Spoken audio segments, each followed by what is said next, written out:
was in the Mike Tyson group. And he was kind of a controversial figure, kind of strong-willed guy. The media and him kind of battled. I didn't know, never met him, but I remember him being in the Tyson camp. I don't remember a lot of particulars. He had kind of a feisty relationship at times with the media.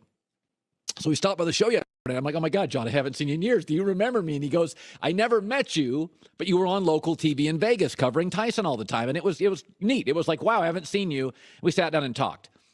And he started talking about Conor McGregor. Now, John is John has dealt with Mike Tyson. He was with Tyson as he rose, as he starred, and as he sank. John was through all of it. He saw all of it. And some of the stuff he told me yesterday, I'm not going to share. It was off the record, but it was fascinating stuff. But we started talking about Conor McGregor and Floyd Mayweather. And he talked about what McGregor doesn't have to win the fight.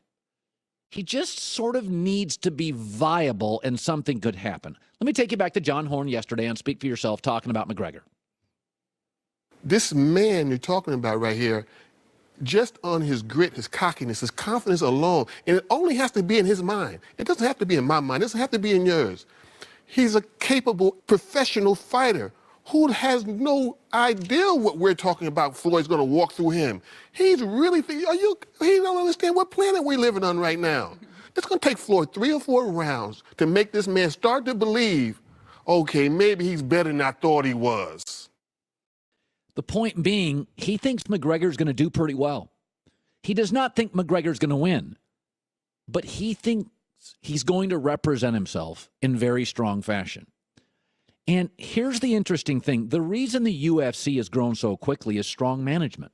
It's why most companies grow quickly. Amazon, Facebook, companies that grow quickly, they have good management.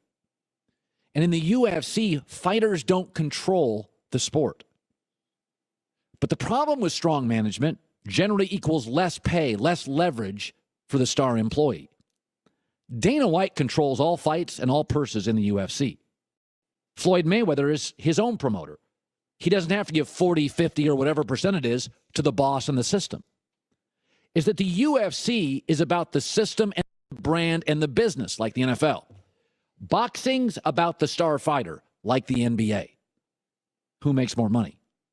The question to me is, if McGregor comes out and is at least viable, loses in 12 rounds, but absolutely lands punches and is awkward as a lefty and a UFC fighter, that he does make Mayweather pause and at times look uncomfortable, would he just leave the UFC? Would they lose their top drawing card? Because boxing can pay you more, and boxing is less controlling. And boxing, like the NBA, is about the fighter, not the brand. This is why actors love Netflix and Amazon.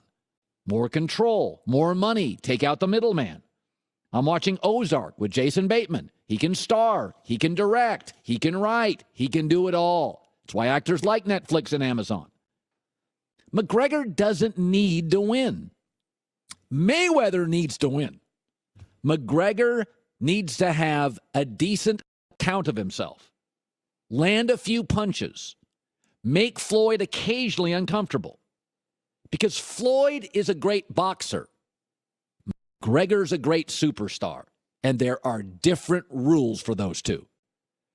And so what I think's compelling in this fight is I do not expect McGregor to win the fight or even a round.